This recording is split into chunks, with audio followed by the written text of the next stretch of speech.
live. Today I have the honor of interviewing NapsNdreds, a prolific MC with over 7 acclaimed albums available on digital streaming platforms. He's worked with a who's who in hip-hop. People like Jamil Honesty, Napoleon the Legend, Jay Scienide, Supastition. The list goes on and on. We're going to bring him in and talk to him about his musical career, see if we can talk about his origin story, how he first got started in music, talk about his latest album, the single he just dropped 2 weeks ago. Let's bring him in. Peace. Greetings. How are you, man? I'm good, my bro. Thank you so much. Thank you too as well, man. I appreciate your time, man. Yeah, bro. It's like 4th of July weekend. We making it happen. We don't You stop already working. know. Yeah. Definitely, That's bro. dope. Definitely, Yeah, man. bro. So what's going on with you, man? I'm good, my brother. Thank you so much, man. I'm really, it's really cool. I have a cool job, right? And I sit back and I interview dope people like yourself, and I get to do something that I think is really unique. And I didn't do it before I started doing this, which is listen to somebody's discography in its completeness. You know what I mean? Like listening to like from the first album up the joint you just dropped 2 weeks ago, inspired by martial arts. You know what I'm saying? That's It's the best really way to cool. do it, brother. Yeah, man. And you have such a dope, deep discography with a who's who in hip hop. You know what I'm saying? And it's really an honor to sit down with you and unpack it a little bit. And I'm definitely loving what you're doing too as well, man. Hip hop really needs this. I love the fact that you're speaking with everybody, man, and it's like you're not taking a break from this, man. So you're giving everybody something that they need I feel like every single day almost, bro. Like, you know what I mean? Yeah, so bro. This is good, Yeah. man. You got a nice engine running right now. So, I appreciate what you're doing, man. Seriously. Thank you so much, man. I really appreciate that. Yeah. What I always like to do is, talk with the creator, right? With the MC or producer, but in your case, with the MC. How, your background story, like how you got involved in music, Right. Origin story. Were there other people in music family, how you fell in love with hip hop, and then work our way to, when you actually started recording. Oh yeah, most definitely, man. I mean, for me, hip hop, it wasn't something that I chose initially, right? It was something that I didn't even know I was. To be honest with you, living in Jamaica, I didn't know much about hip hop. Yeah, so I grew up in a household with my mom and my dad. I was the only child at the time. So my father he had like I think it was I don't know what kind of turntable it was, but he was always playing a lot of soul music, and he was also playing a lot of reggae music. And we would always, the thing about it is, growing up, they would always take the little kids with them to the parties. So I was always in grown people's business, always listening to grown people music. So I learned a lot of Jamaican music and a lot of it's not just Jamaican music that they play in Jamaica, right? They play a lot of old 80s music at the time, old 70s music, 60s music. Even apart from the music, they was watching old country and western. I was, from as little bit as 4 or 5 years old, I was watching old country and western flicks on TV, right? So I say that to say this. I mean, I just had a real heavy influence in music in general, and it wasn't. I didn't know anything about hip hop, man. And my mom and my dad, they had their differences, man. And my mom, we came here to Florida when I was 11. Hold on a second. Okay.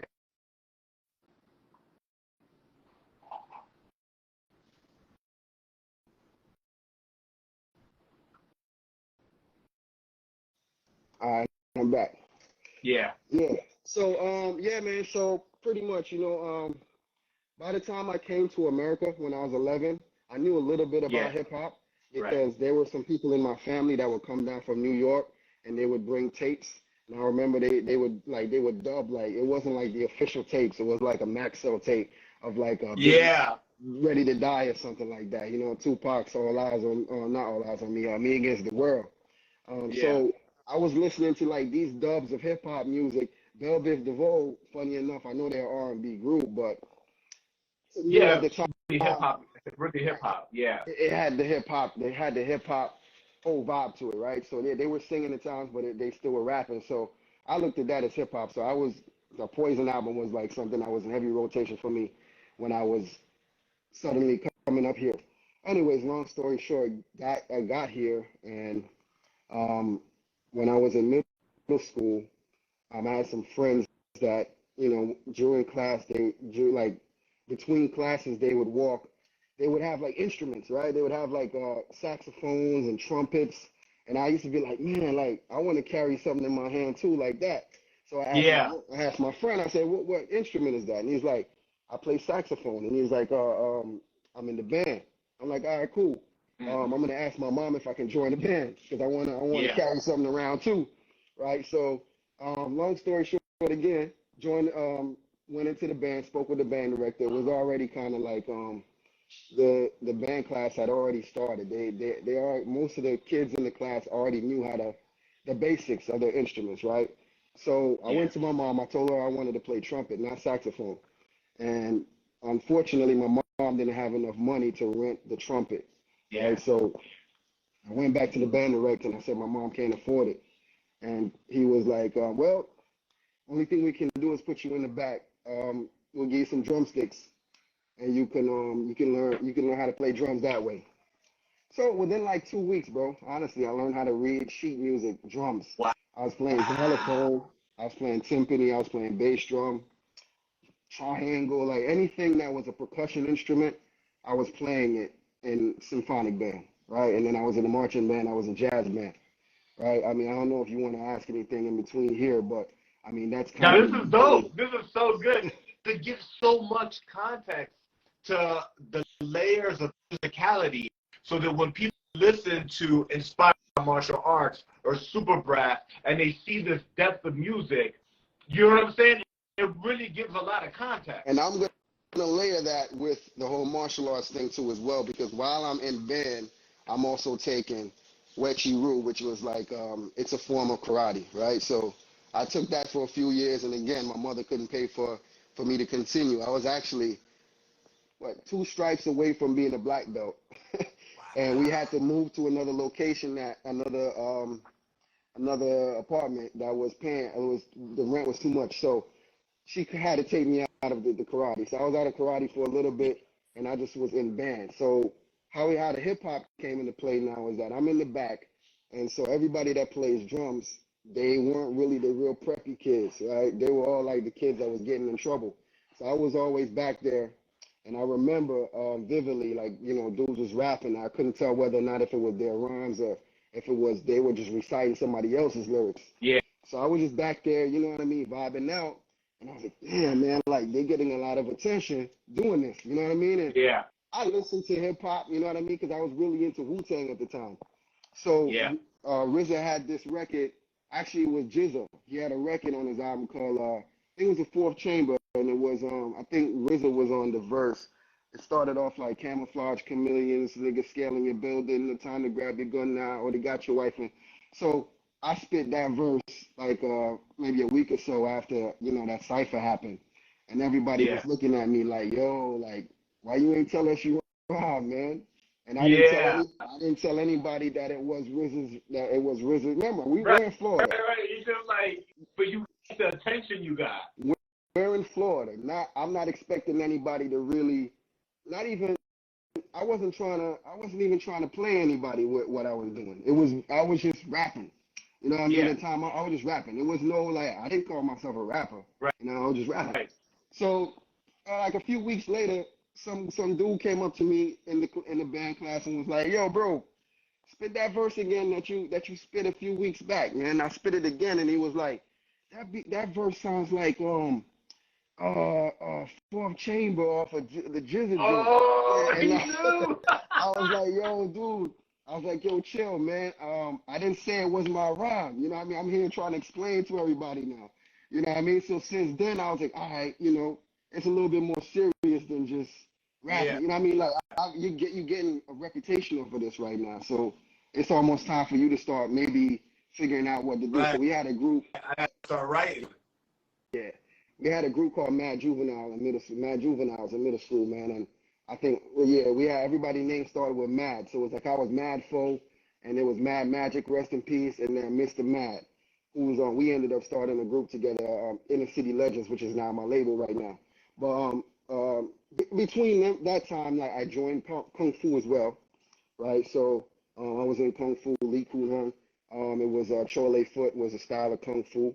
So I learned a lot of different styles and techniques and weaponry and stuff like that. And also did Taekwondo too. So I'm just trying to layer this whole conversation, like kind of blend it in with the new single that I got out right now, right? So everything is it's real, it's organic. It's not like, yo, I watched a few Kung Fu flicks and I'm, you know what I'm saying, I'm into the shit. Even though I watch Kung Fu flicks, it's more than that for me. You know what I mean? That's why I said I was inspired by it. You know what I mean?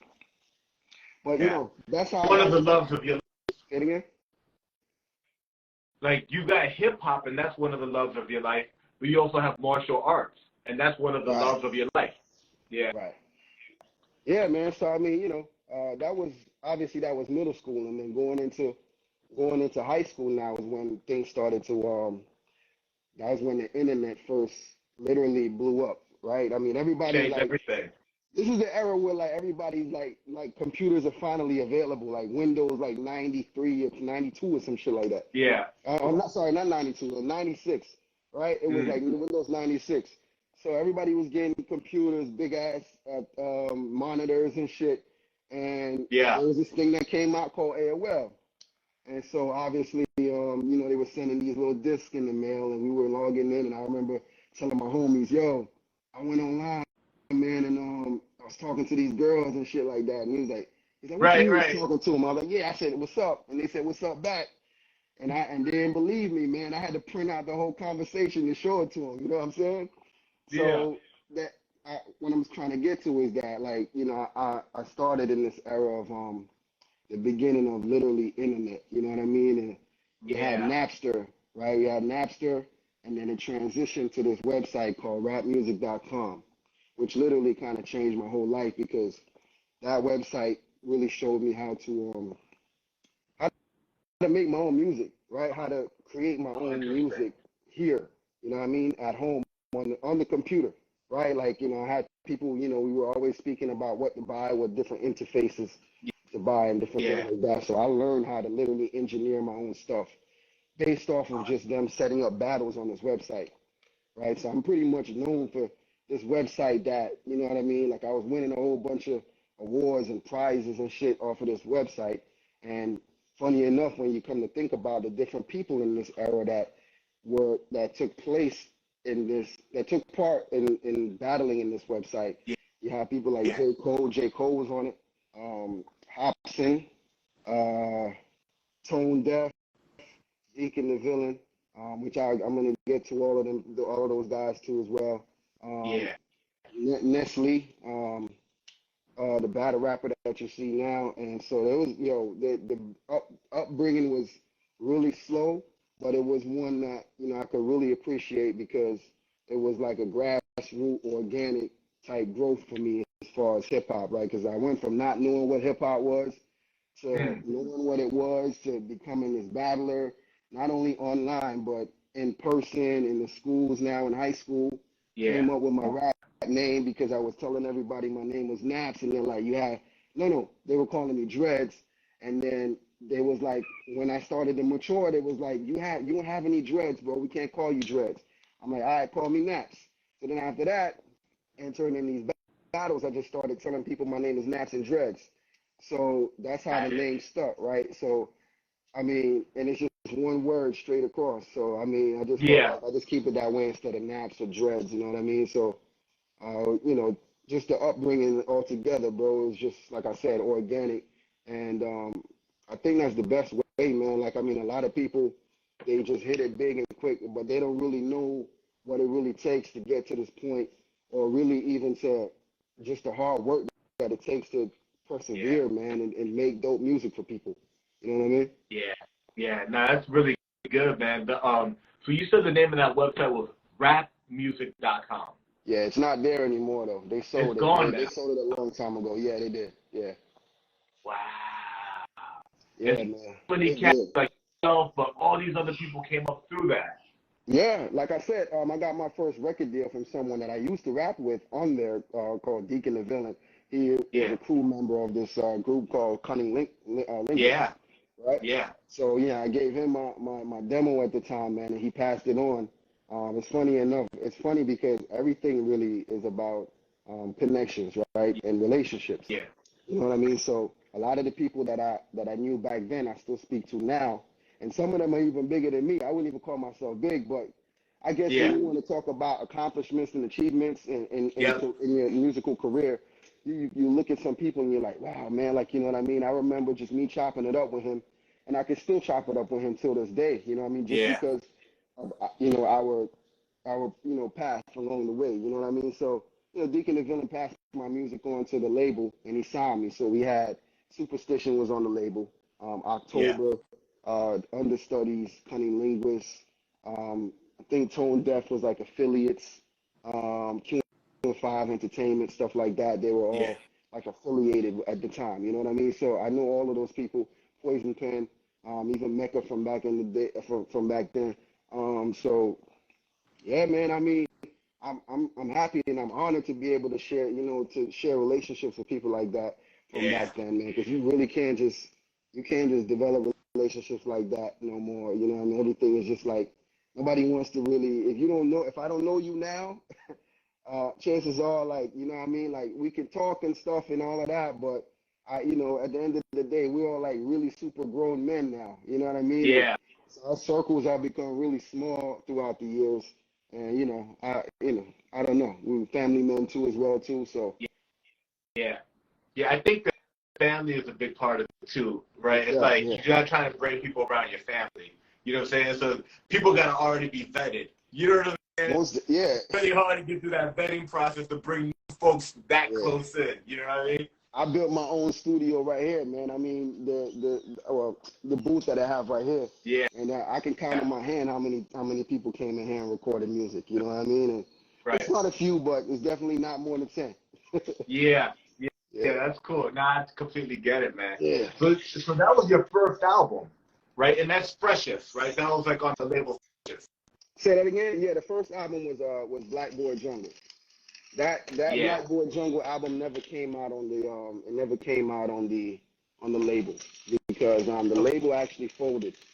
So there Got was it. no Black Boy Jungle. So I was signed like in early 2000, like 2002, 2003.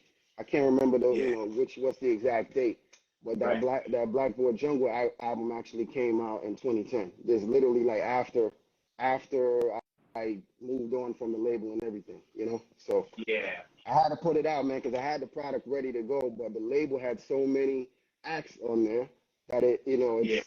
the money was short, and they had to spread it across multiple acts. It was almost like, all right, who's the hottest act right now? We're gonna just push the money into that act, and at the time it was Cunning Linguist, right? So Yeah.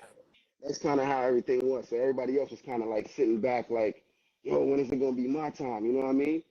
We Yeah. thinking that we're signed, so y'all got to do the work. But over time, you learn this, right? You learn that just because you sign doesn't That's mean that, right. yeah, they're not doing the work for you. You have to do all the work, really. Yeah. Yeah. And that period of time that you were dealing with the record label, that first album was what we didn't really realize it. Now we're actually coming all the way full circle. Right. That was starting to be the end of money from CDs. Like the big money maker was CDs and stuff like that. And Yeah. that was starting to end. But I didn't really know. You know what I'm saying? Like it was kind of like they didn't really realize as well that you needed to do what the business model is now. Yeah, everything was CDs, man. I mean, Sponsorships. everything was CDs, man. But actually, my first actual merch that came out was a 12-inch single. It was produced by Panic, and this like lo-fi producer named Mumu at the time. So I was like real amped because that was like my first, like before a CD ever came out, I had a record. You know what I mean? Yeah. So it was just really dope, man. I still have it to this day, and few copies to this day, right? So eh, I don't know, man. Like just seeing the transition from CD to MP3s because like I said, I remember the CD era vividly, man. Like I Oh remember yeah. having tapes. I remember having tapes, and then they phased it in really slowly. The CD era, you know what I mean? Like it was almost like you would go into like Sam Goody or man, Camelot or Mil something like record. that. Right, and you walk in there and you'll see like obviously you'll see all of the cassette tapes and everything on the wall, and then you'll see like maybe like a few CDs, right?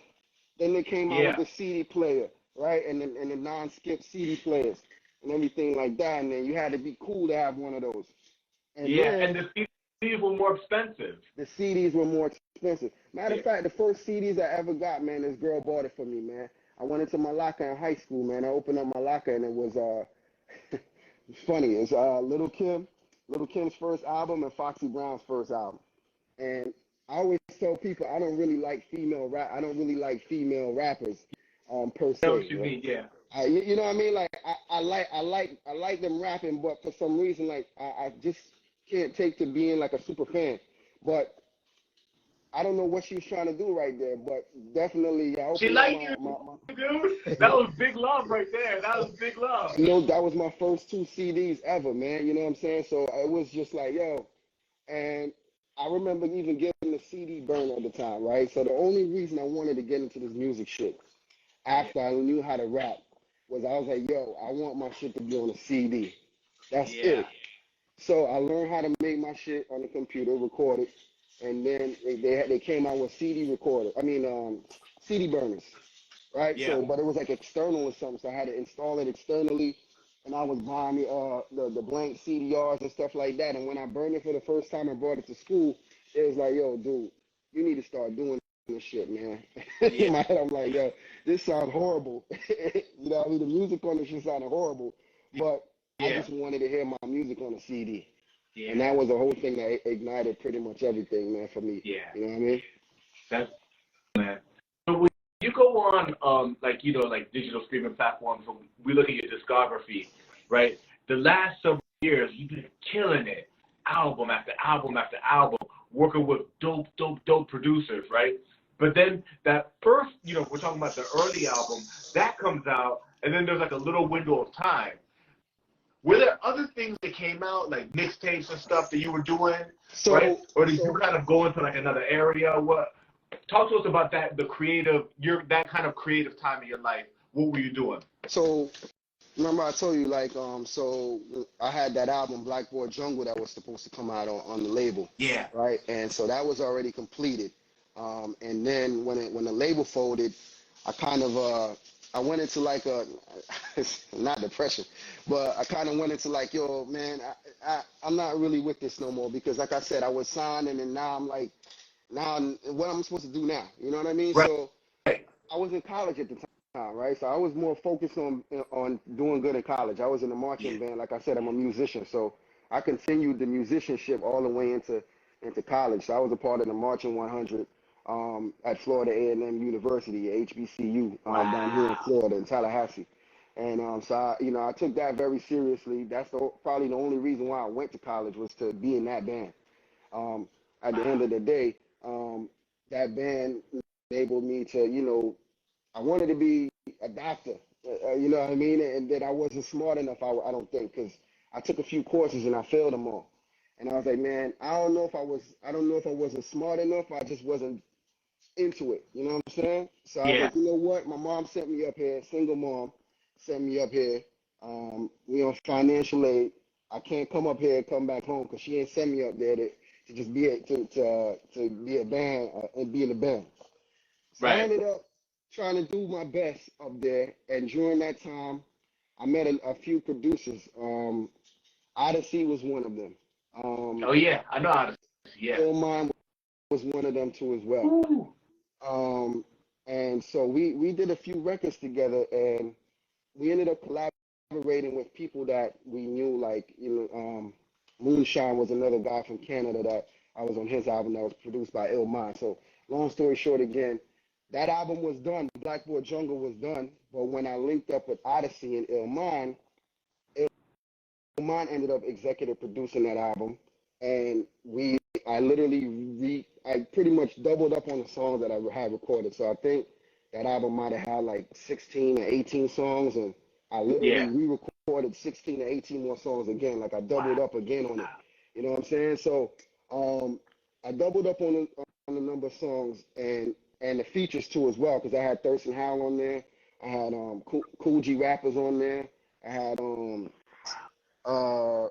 Murdoch from Orlando was on there. So pretty much, bro, like I started to get back my love for music again. So I started reworking that whole album over again, right?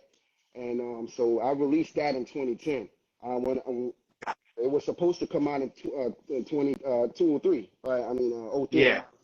So after that drop, I took a little bit, you know. After that, I had to graduate and I had to do a few things. I had a girlfriend at the time, and trying to figure out what I want to do in my life, and was kind of touring locally, and like states that were close by in Tallahassee. And I wasn't really working on any music at the time. I was just doing like schooling and stuff like that. And after that, I came back down to Florida because I told my mom that I wasn't going to live up there. I was going to come back down after a while. So I stayed up there for 8 years. Wow. When I came back down here in 2008, wait, was it? Hold on a second. Okay, no, Black Boy Jungle came out in 2010. Well, Yeah. okay, so that's when I released it, when I came back down here. So in 2008, after I got my whole thing together, I released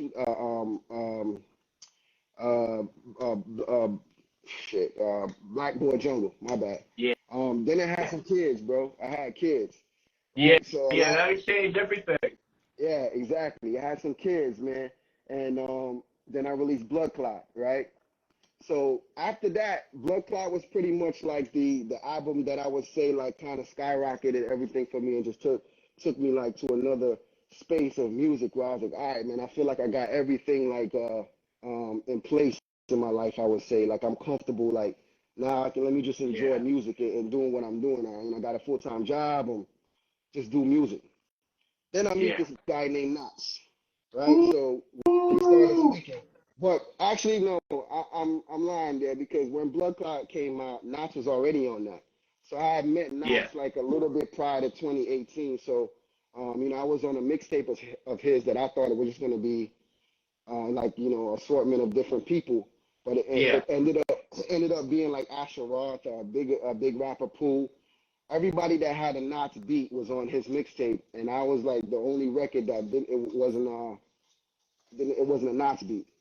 So we started speaking on that because I was literally shocked at the fact that you put out a whole mixtape and all of these songs have your beats on it except mine. Yeah. You know what I mean? So we started talking back then. Nottz is a little bit I don't want to say friendlier. That's not the word. We just communicated a little bit more back then. So we worked on Blood Clot. I think he had like 2 or 3 songs on there. Bishop Lamont, he produced one of the songs on there with Bishop Lamont, and bro, I can't even remember. It feel like 50 years ago. Yeah, because you've been working. Because then Black 2 came out. Right, bro. Well, that's after the album with Nottz though. So we worked on the album. Me and Nottz started with. I said to him, I said, "Yo, let's do an album, man." You know what I mean? Because like I said, I'm a musician. So before features and everything else, like the beat is what I'm really like fascinated with. And I could sit down and listen to beats all day. I've had producers come over here, DJ Static, and he played like 1,000 beats. You know what I mean? 1,000 beats, and I'm just sitting there like, you know what I mean? Like just keep them coming, man. Like, you know what I mean? And is this one taken? Is that one taken? Who got that one? You know what I mean? Yeah. So that's how I worked with me and Nottz, man. And then Trouble in the Paradise came out, and man, that was 2018. That was the gap in between where I said like I started having kids and stuff like that, and bought a house and just was trying to get my career right again. You know what I mean? Right. And, that album had Cormega on it, Vinnie Paz, shit, man, DJ Eclipse was on there. Murdoch again, because Murdoch is my homie, man, from Orlando, right up the road. And Nina. She does a lot of mixing. She's out there in the Netherlands, but she's a singer. She has a great voice. Yeah, man. I know I'm missing somebody else on there, but I can't fully remember right now.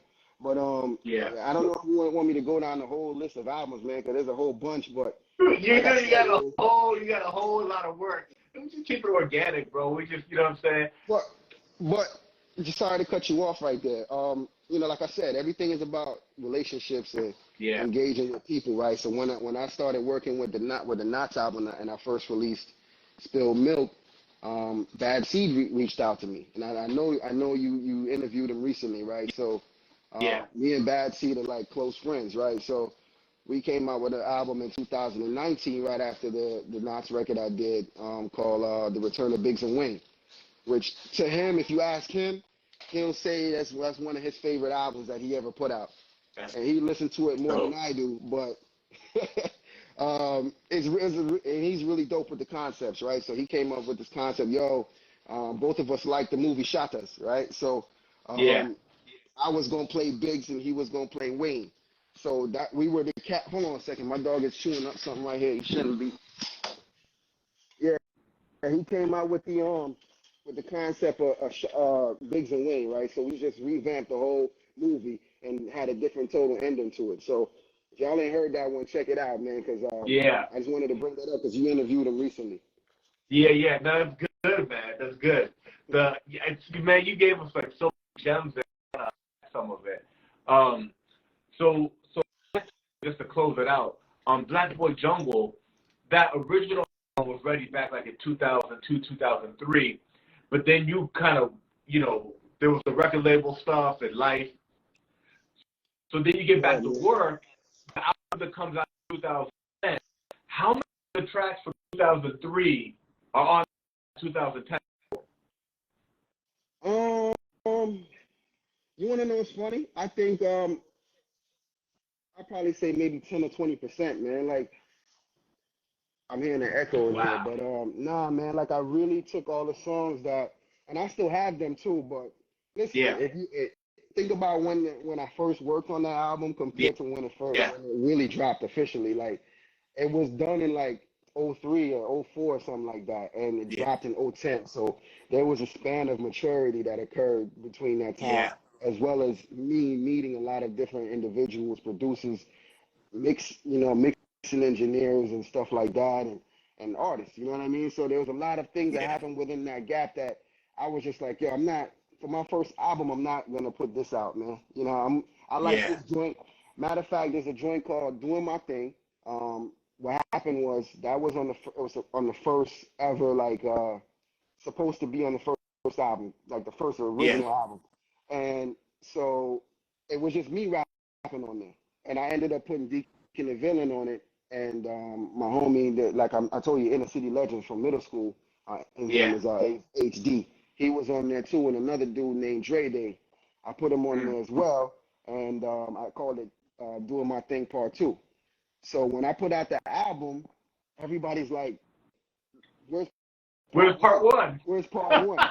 They don't understand, but I have to explain. I say, "You want to hear part one? You can, but you can hear part one if you want, but it's just me on it, and this one is better." So I named it Part 2 for a reason, because it was literally a recreation of that record, but with adding some more people on top of it. You know what I mean?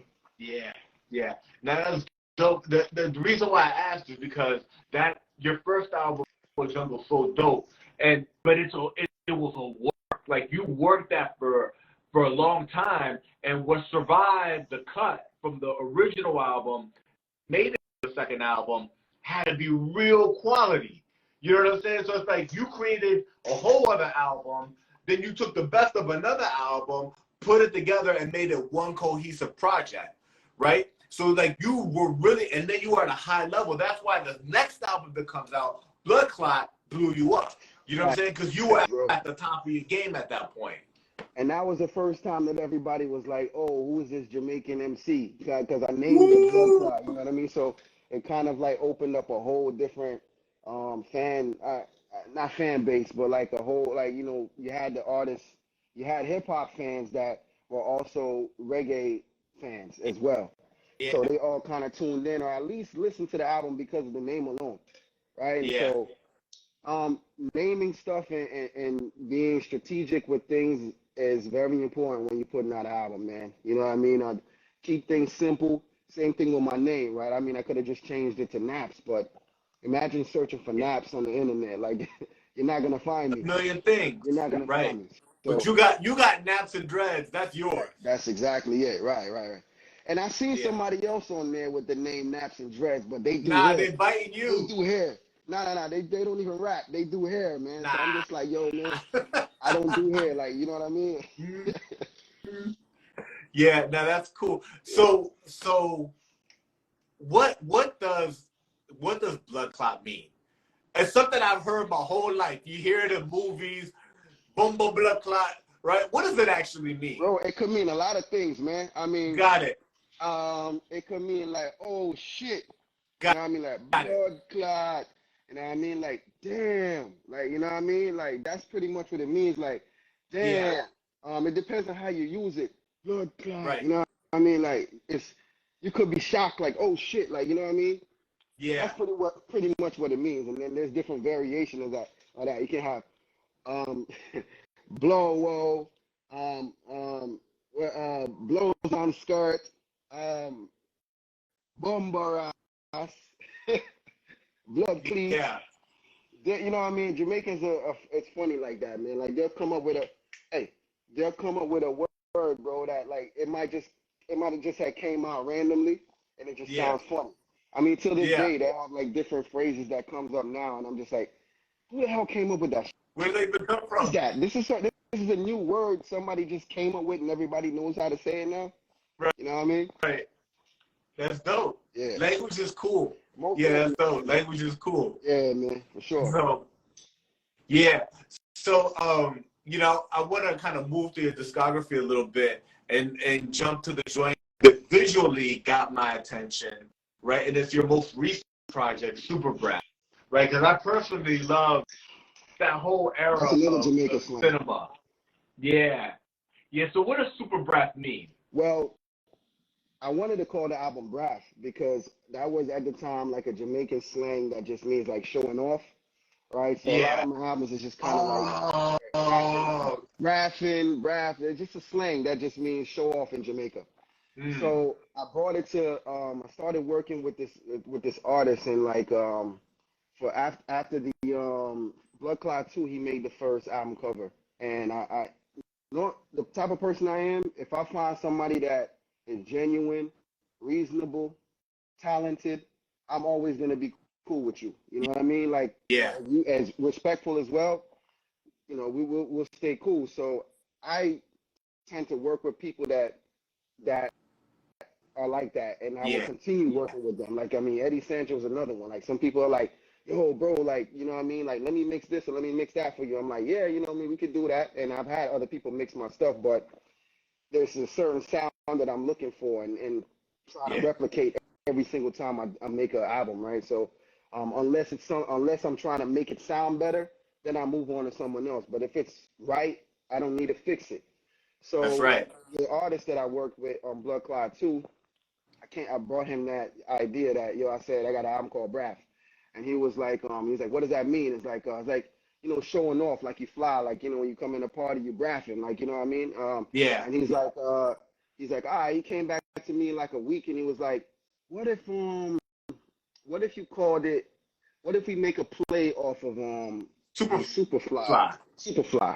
But this is why I like working with people like this that you can collaborate with, because the same thing with the Blood Clot 2 album is that he came to me and I told him I wanted something because I was a huge fan. I still am a huge fan of Rock Marciano, and I forgot what album he came out with, but he had a lot of people on the cover, and I said I wanted like something like that, like a lot of art with people on the cover, people with guns, people with driving. Like a movie poster, like an old school movie poster, like that, right? So I said, and I want my face like right in the middle, somewhere like that. So he's like, all right, boom. He came back a few days later, and he was like, what do you?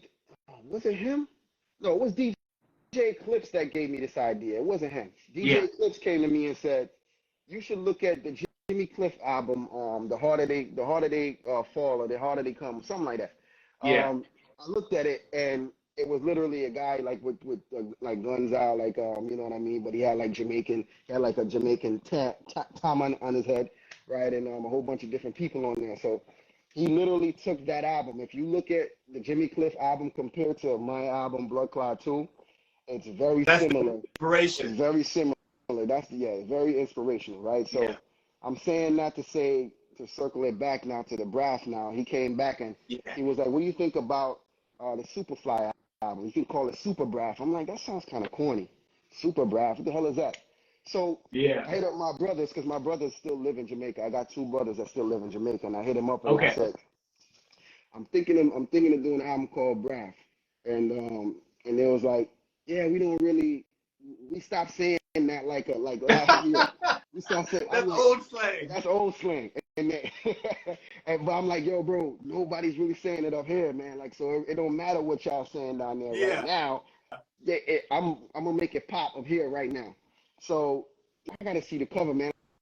And I was like, wait. Before I go any further, what do you think about Super Brass? And they was like, oh no, man, no. I don't know about that. That's super corny. And I was like, come on, man. I was like, you got to see the album cover first. Give me some time. Like the guy's still working on it. And when I sent it to him, he was like, yo, that's it, man. Super Brass right there. You know what I mean? So that, bro, like I said, sometimes you got to be inspired by it. You have to see it to believe it. You know what I mean? Yeah. And so you could talk somebody to death, bro. But unless they really see what you about, then they're not gonna really know, man. They'll just believe you. They'll just have their own opinion of it until they really Yeah. see it. Yeah. Now I love the artwork. What's the name of the artist?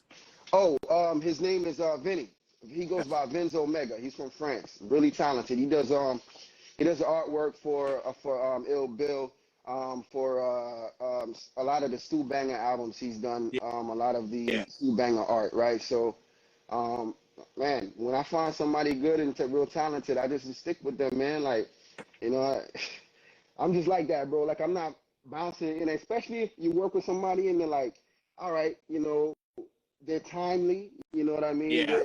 They're collaborative. I'll just stay working with you, man. Yeah. Yeah, no, that's dope. It's an incredible album cover, and the Soul is Blood Clot 2. So shout out to the artist Vince Omega. So once you had that album cover for Super Brass, did it inspire how you made that a cohesive project in the audio? You know what I'm saying? Because you've got some skits in there, like I think you put like a Willie Dynamite sample, and there's like a couple of, you know what I'm saying? It's like a cohesiveness to the visual. Exactly. You know what I'm saying? Did that happen? Yeah, most definitely, man. That's what I try to do. So once I get the concept of the album, I try to work on like the different, obviously certain beats that I get. I start picking certain beats that might go with the I might start picking certain beats that go with the album title, right? The concept. So after I have all of those things combined, man, then I start working on the flow of the album, right? What's the first song? What's the last one? What's in the middle? What's the second one? The second song to me is supposed to be, and this is like a hidden gem, right? Like, yeah, I don't tell many people this, but if you really want your album to really stand out, the second song got to be the best, not the first one. That's how I take it, right? So I always look at the second song. So if you listen to any song on my album, the second song is usually will give you a dead giveaway that Naps likes this one the most, as far as like most of the unless it's like maybe a feature or something, or like it's a concept song that might just not doesn't sound like an opener or a second song, and that's a different situation there. But after I compile like the sequencing of everything, and I start looking at what can I put in between things to make it flow in, like to get the listener to buy into what the concept of the album is. Yeah. And that's what I'm kind of working on right now, because me and Nottz are working on. I know we ain't get there yet, but I'm at that stage right now where I'm just trying to tie everything in now. Yeah. Well, let's talk about that, bro. Talk to us about like your Don't new Make project. Me Famous though. That was after that's after Don't Make Me Famous. Yeah, that was after Super Bass, right? And that's the same producer, the same artist actually. I got the vinyl right here. The same artist actually made this that's cover right beautiful. here. You know what I mean? This rest in peace is my cousin right here. He died, man, in gun violence, man. And so this album is real sentimental to me because it's kind of like he was a real top dog in my life and in our area and everything, man. And it was kind of like, if you got to go out like that, I don't want to be famous. You know what I mean? And so it kind of hit me like that. Like I didn't want to, and I still don't want to be famous. It's not about fame to me. I want money, but it's not about fame to me. But I don't think you can take one and not the other. You know, That's so right.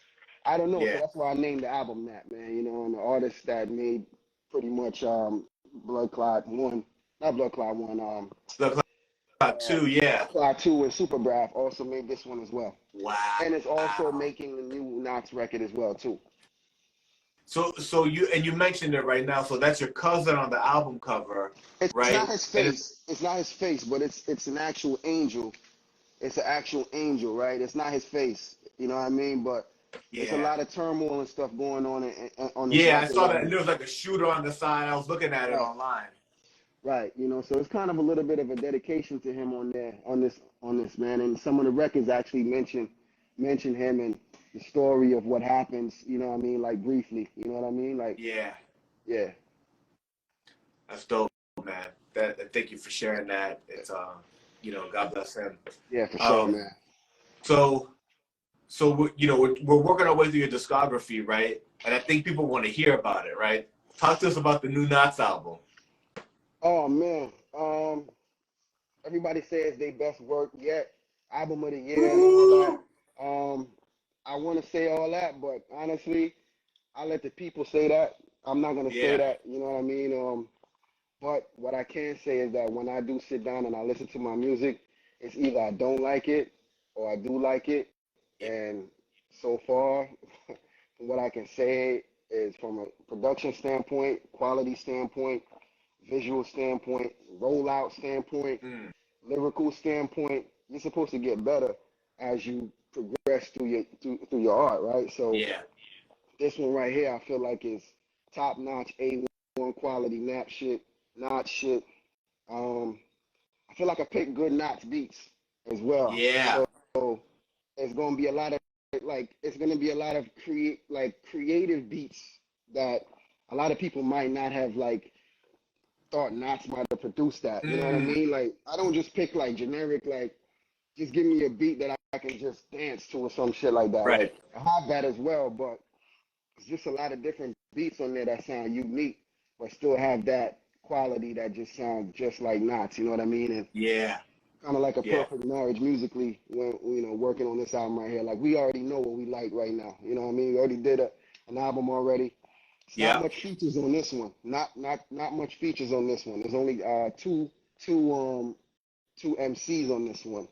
And one singer who's also a rapper, and like I said, DJ Eclipse is on it as well too. That's dope. Yeah. So, is there a release date yet? Bro, honestly, you know what, man? There was a release date. Yeah. But the thing is, I'm thinking about a few things. I just ended up getting 2 more beats, which I'm almost done with as well. So it could damn near be the end of this month. It could be in the middle of next month, in August, right? So I'm thinking it's gonna be somewhere in August, because I'm not that kind of artist that's like get the song done today and wrap everything up. Let's go. You know what I mean? Like everything is already done. I'm just here just listening to the shit. Like, you know what I mean? Just listening to it. Yeah. So by the time it's out, I'm not listening to it anymore. I might listen to it if somebody points it out or say something, but after it's out, I don't really listen to my album unless I got to do a show or something where I got to memorize the music and reconnect with it again. But I don't really sit down and vibe to my own music no more, man. Like I'm literally like after I'm done with the shit, I've already had my intimate my intimate time with it, like thousands and 10,000s of listens to the album. Yeah, so I don't to make sure that it's perfect. You've listened to it thousands of times so that you could tweak every little teeny detail so that when the listener is listening to it, they're like, that's so dope. How did you do it? That shit was earned. That's You earned that level yeah. of perfection. And I like that you say that because so I don't really. I mean, there's some artists that think that way, and there's some artists that don't. Yeah. But I can never tell the difference. So I really appreciate certain artists that they can really knock some shit out, like, and totally forget about it. And then when you listen to it, it's like, damn, it sounds flawless. Right. Sometimes it happens with me, but because I had the luxury of my own studio, Yeah. sometimes it's a gift and a curse because you get hit with overthinking shit sometimes, and the album could be completely, I mean, the song could be completely done and ready to go, man. And you're there sitting there fretting and upset over the way you said a certain word. Right. And I'm the type that I'll go back in there and I'll respit the whole shit just to get that one word right. You know what I mean? Or I might, if it's somewhere where I can just punch it in, or if it's a ad lib that I'm hearing that's not there, like Yeah. there's a space, and I'm like, when I'm listening to the song, I'm like saying something, but it's not in the song. I'm like, Yeah. I gotta go in there and say that shit. You know what I mean? So that's Yeah. how it is with me. Like, I listen to it at nauseum, like every song, man, to the point where I might even get to it where I'm like, yo, man, I can't listen to this shit anymore. I Yeah. don't think I like it anymore. Like, you know what I Yeah. mean? And then I let somebody else hear it, and they're like, yo, what the fuck? Like, this shit Yeah. is crazy, bro. Like, yo, man, put this shit out ASAP. You know what I mean? I'm like, damn, dog. Like, you know, listening to music with other people around you is much different than listening to it by yourself. Yeah. You know what I mean? It's a total vibe change in the atmosphere. You know what I mean? So Yeah. Yeah. it really is. Yeah. I know what you're talking about. Yeah. Now I wanna say something to you. Don't change anything you're doing, bro. You got the sauce. Think about your career, Thank you, bro. all right? Think about your career. The producers you've worked with, right? We're talking about Nottz, Buckwild, people Yeah, like for DJ sure. Eclipse, right? Think about the MC All great Jamel people, man. Honesty, right? Think about Jay Scienide, Napoleon the Legend, Oh, me and Jay Scienide got an Vinnie album coming out Paz, too. right? Cormega. Yeah. You know what I'm saying? Kool G Rap, right? People don't just work with people like this because they're not dope. So and everybody has a different way that they do it. And it's beautiful actually when you're around creative people. Some people come in, you're right. They write it in the studio and they spit it, and it's like, how did that happen? But then maybe they're not committed to the craft, and then it's hard to get them in the studio. They're rock stars. It's hard to get them in the studio. But when they do, boom, that type of person exists. Then there's the dude who grinds it out, is perfectionist, and you hear it. It's like everything is perfect and it's dope. Whatever your methodology is, this shit is fire. Don't change anything, my man. You know what I'm saying? And thank you. I appreciate that, man. I mean, the only thing that I'm grappling with right now is like, I'm trying to fight for perfection. But when you're dealing with music, there's supposed to be some kind of naturalness and slight imperfection to it. You know what I mean? So yeah, I know what you mean. I have to balance that as well too. Like, it can't be super perfect, man. Like, you know what I mean? Sometimes I just gotta let things go. Like, for instance, I'm working on an album with Jay Scienide right now, and it's totally different than anything that I've ever done. And he's on the beats, and he sent me a beat. Yeah. He sent me a beat the other day, and I'm here listening to it, and I'm writing to it, and all of a sudden the beat kind of skips or some shit like that, and I'm like, yo, what is this? Yeah. And I'm like, yo, man, something's going on at like this 2.20 mark or something like that. And he's like, oh, nah, that's intentional. I'm like,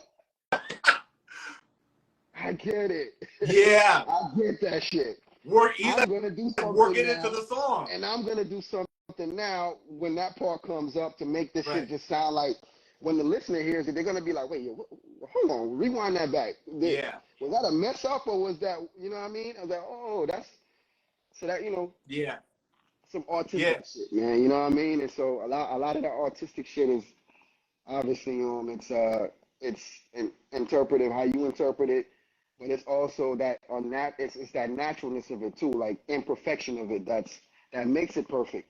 You know what I mean? Yeah. When it comes to music and art in general. It's like you know, because you got the studio there. It's like you got to know to not cut out all the breaths.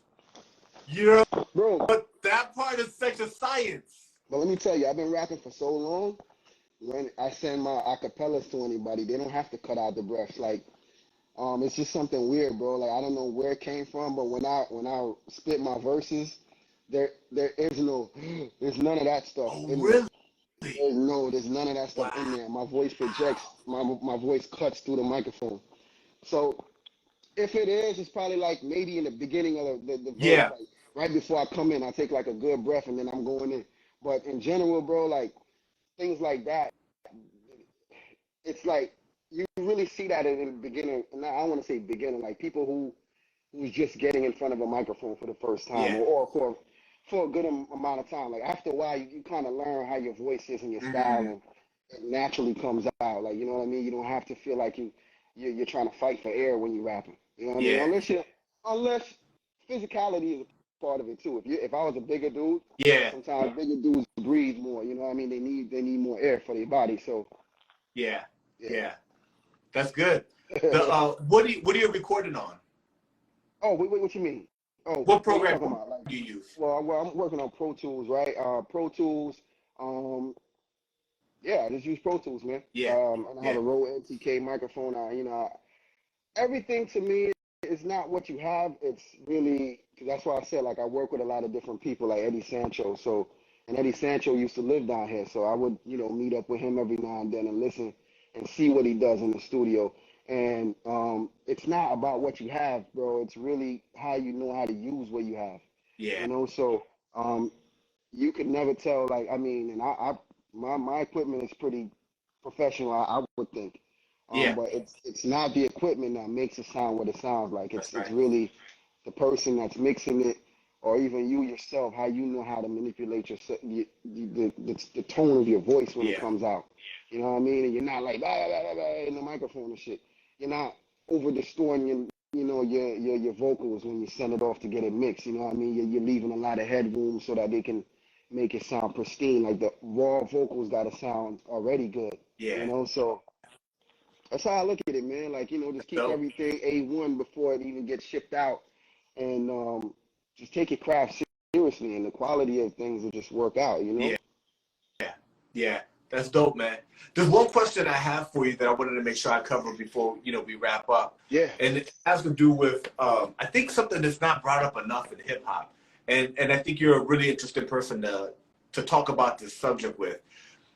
For me, the influence of Jamaican music, reggae, the whole Jamaican style of parties, outdoor parties, the big speakers, everything is so fundamental in hip hop. And so many of the cats that came out of New York, and are big artists have been Jamaican. Their parents were Jamaican. Obviously cats like Busta Rhymes and Rampage, even Biggie Smalls, right? Like his mom was Jamaican.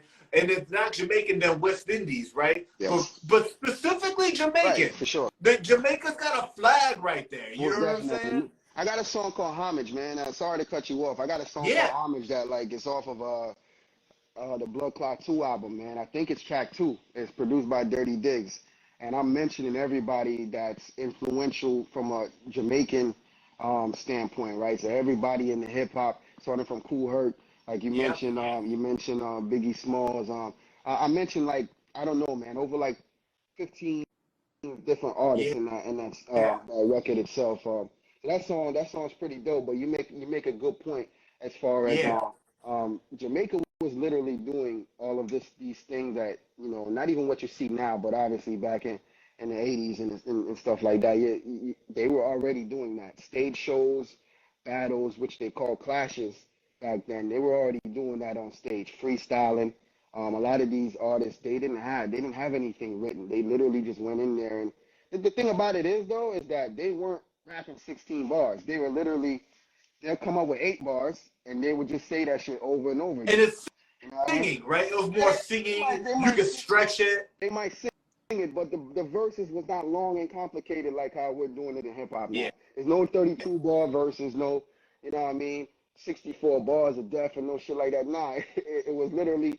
And they would tell the young ghetto kids too, growing up, just work on getting a 4-bar or 8-bar verse and work on that, and then just do that. You know what I mean? And you can either repeat it after you do the 8 bars, you do the hook, and then you might do another 8 bars, and you can repeat the 8-bar that you said again.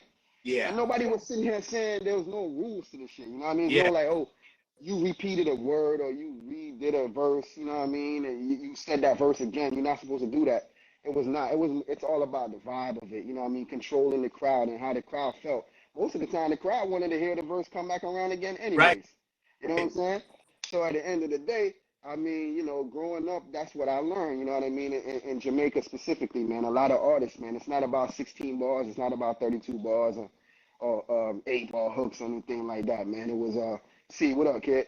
It's all about just developing that small sample size of lyrics, man, and just repeating that over and over again. And then you just let the band, your bandsman, have the rhythm where I'm playing at the background, and it'll just keep going, bro. You know what I mean? Like, they'll just have the rhythm just playing, and you come in anytime you want.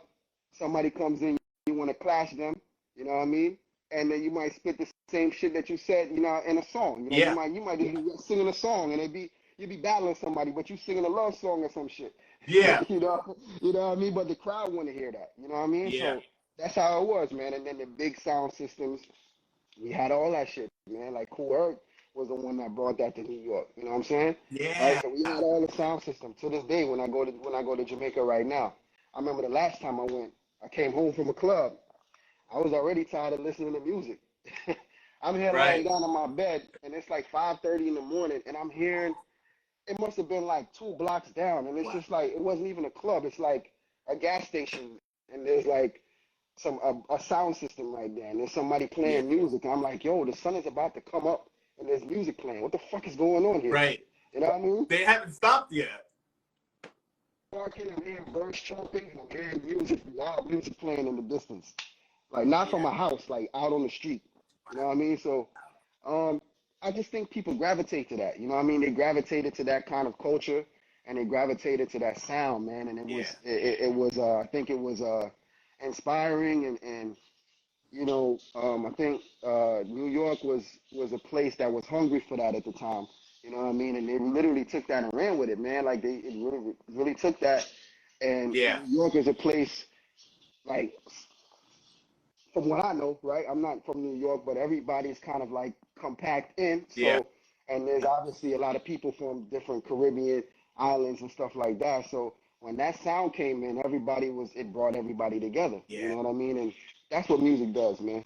You know what I mean? So that's all I can say as far as what the Jamaican influence is in hip hop. I think it's a little bit more than just, we just brought it to New York. I think it was like, it's a human thing within inside of all of us that when somebody hurt, when people hear it, you know, it's like you don't feel no pain, like Bob Marley said. You know what I mean? It's just like we accept that.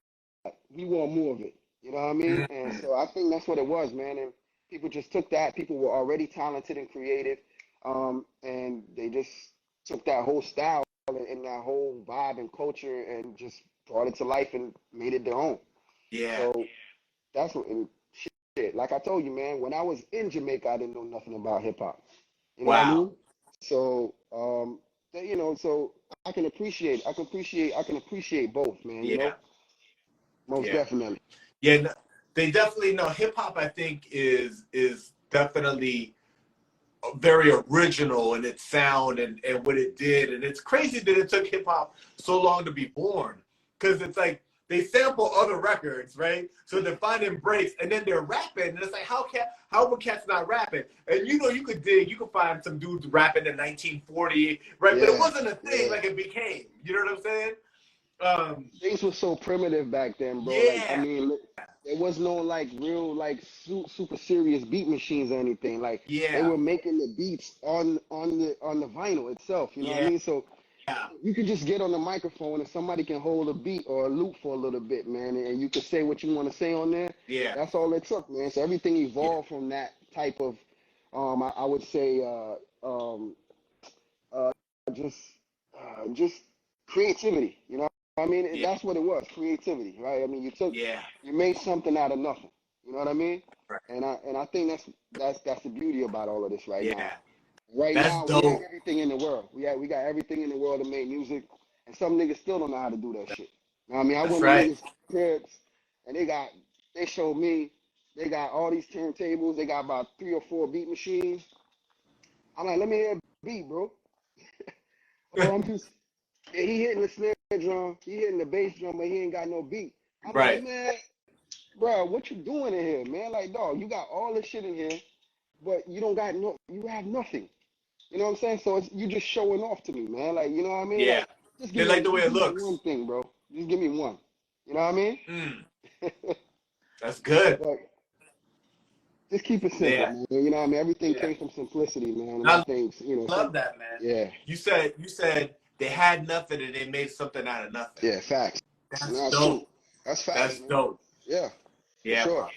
And another thing I can say, like, you know what I mean? It's the same thing in Jamaica too, right? Like, I mean, they might not have had the beat machines, but they had live instrumentations, right? Yeah. So, I mean, that's actually that's more than nothing, right? Because that's actually what you want, right? I mean, you could have a beat machine, you could be sampling and doing all this crazy shit, but you actually had musicians that were in there that were playing bass guitars, that were playing electric keyboard, they had shakers and shit, they had tambourines, and literally when they were working on and recording these records, they had to get the shit done in one take. You know what I'm saying?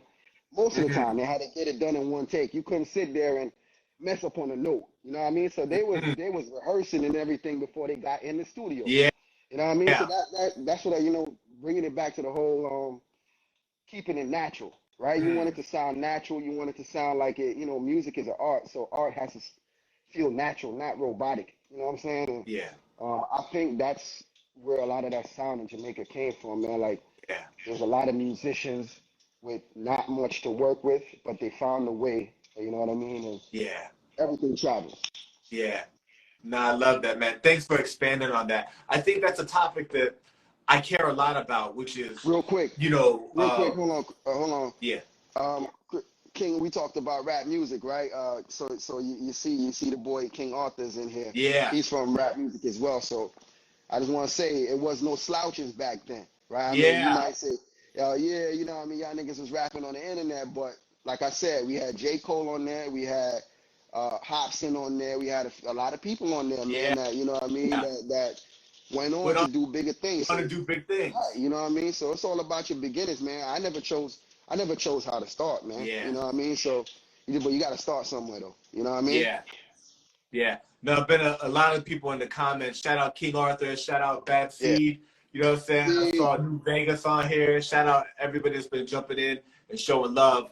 And right now, you know, we've been talking about NapsNdreds' career. We've been talking about his discography, his new album that he's got coming out, produced completely by Nottz, that's going to be dropping in August. And right now, we were talking about the influence of Jamaican music and dance hall and Jamaican music culture and how that influenced hip hop. Not only rappers that came through, you know, Busta Rhymes, Biggie Smalls, you know, and things like that, but actually the sound systems, the clashes, the culture that hip hop adopted a lot of that, especially in the early era. They kind of gave hip hop its whole, you know, a whole template. It gave us a template that we followed, made our own, you know what I'm saying? But a lot of that template came from Jamaican music culture, and I think it's important to say it out loud, you know what I'm saying? Especially when I got NapsNdreds on. You know what I'm saying? That's what we talk about. Respect, man. Brother. Thank you very much, man. I appreciate it, man. Yeah. So listen, what are the best places for people to find you online? If producers, you're working with the top producers, but if there's an aspiring producer, they want to send you beats, if somebody wants to, you know, pay for a featuring to have you, you know, work with them, what's the best place to contact you? Where do they follow you online? Well, I mean, I keep it simple, right? I mean, I really only use Instagram and Twitter, man. And obviously I have my email address is NapsNdreds4000. That's NapsNdreds 4000 at gmail.com. And then it's just at NapsNdreds at Instagram and at NapsNdreds on Twitter. But I really use Instagram for most things. Everybody, you know, most people trying to get me to get on Facebook and TikTok and Snapchat and all that. I gotta quit my job to do all that. And you're like, look, y'all want the new record or not? Because if you want the new record, I can't do those things. And I'm behind, so I don't want to get on them platforms and be looking like a newbie. You know what I mean? Right. Oh, this nigga didn't know how to use I mean, you're being honest. You don't know how to use this shit. So Yeah. nah, man, I know how to use, and even with Instagram, sometimes I'm like, yo, how you do that? I'm still doing the basic shit with Instagram. So Yeah. I'm not really social media oriented. I respect wholeheartedly a lot of people who do their thing on social media because I want to do it just like them because it's very important. You know what I mean? Music is only one thing, right? I mean, the rest after you release the music, it's all marketing, promotion. And if you can do some of that thing, those stuff yourself without having to pay for some of them things, Yeah. it's man, like that's money in your pockets, really. You know what I'm Yeah. saying? So, but I don't know, man. I just something about social media that's just like I'm not into it like that. You Yeah. know what I mean? Like you see me in person, that's my social media. But you get Woo. me on here, you know what I mean? Like we talking like how I talk to you in person. But Yeah. it, I don't know, man. Like I'm trying, man. That's my weakness. That's my weakness, Mm. and I can admit to it, and a lot of people know that. That's my weakness is that social media shit. Yeah. So Yeah. I don't know if I'm gonna ever get there, and I don't even know if I want to get there, but I'm trying, bro. Trying. Yeah. But I'm gonna tell you, in a place where you're not weak is with the mic and with that pen and with them songs you be putting out. You know what I'm saying? So you gotta keep Yo, them joints coming. appreciate You that, know? brother. Appreciate that, Yeah, man. bro. It means a lot, So the man. new, It means a lot, straight up. thank you, brother. The new album. This is your eighth.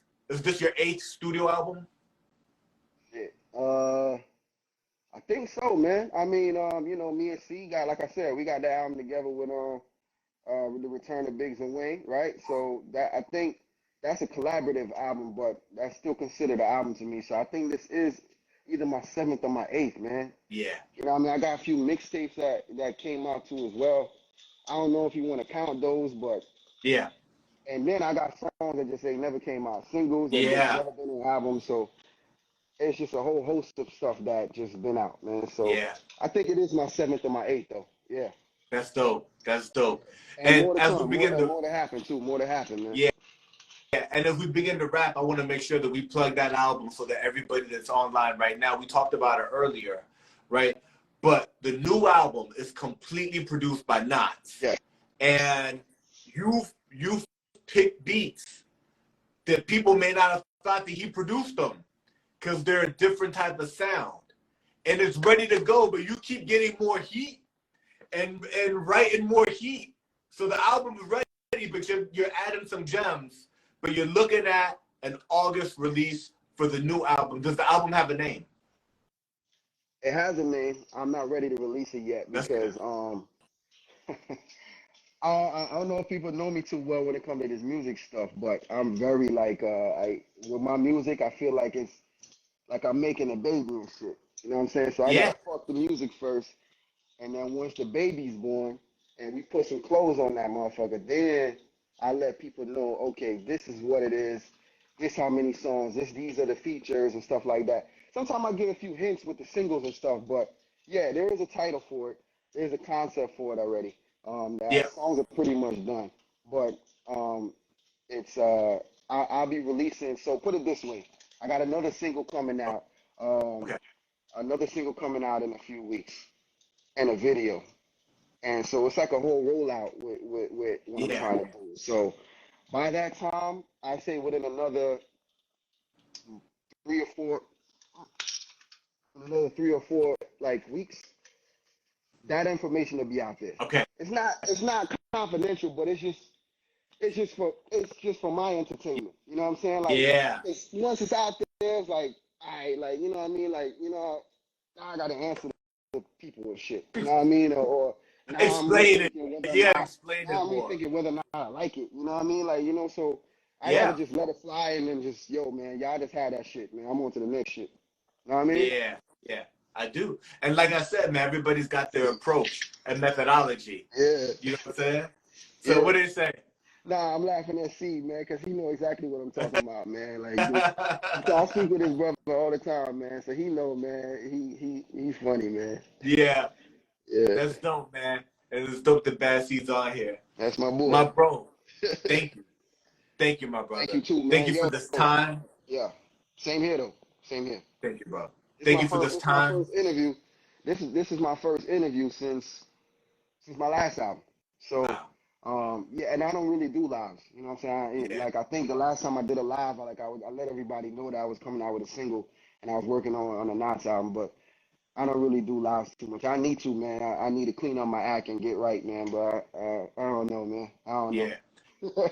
Hey, man, if it take from the music, then don't do it. You know what I'm saying? Because you are a master of what you do. You know what I'm saying? Your discography speaks for itself. The people you work with who want to work with you speaks for itself. Yeah, And this new album coming in August, we're all waiting for it. You know what I'm saying? bro, man. I'm not gonna lie, man. I love what you're doing, man. I thank you so much, man, for having me, man. This is some real official shit, and I like the grind that you've been on, man. And honestly, I wanted to be on your show since I seen Seed on there. So when my Woo! publicist hit me and was like, "Yo, man, Cristopolis, and he was like, interview tomorrow," and I'm like, "Oh shit," you know what I'm saying? I gotta shape up and shit. I gotta get right. You know what I'm saying? Because this is happening. It's happening. So Thank you, nah, brother. man, I appreciate it. You know what I'm saying? It was already up in the air, man, because I already thought I wanted to be on the show, but Thank I you, didn't brother. hit you up about it, and it was already in my email. So, nah, man, I really appreciate this time, man, and it's good for me. And your platform, man, I really like it, man. It's helping a lot of artists, especially like myself, um, get some more visibility. You know what I'm saying? And get people to see me more. Like you forcing Yeah. me to get on here. You know, you know what I mean? Like Yeah, I'm I know not what gonna you get on mean. here talking about my shit like this. You know what I mean? Yeah. So Yeah. yeah, Yeah, and the other thing, and I really appreciate the words, my brother. Thank you so much. I yeah, for love sure. this, and I think that there's so many creatives that are incredibly dope, like yourself, and it's hard to capture a career for people to really understand it. And I don't think we could capture it in just an hour. But what we can do is show people this brother, was rapping in middle school. This brother played percussion at Florida A&M. This brother was signed to Freshest and was working with Cunnilingus and Superstition. This brother, you know what I'm saying? So if you heard him for the first time with Bad Seed Brooklyn, right? That's dope. But he's got this resume, Right. Yeah. and the new album with Nottz is dropping next month. So strap in your seatbelts.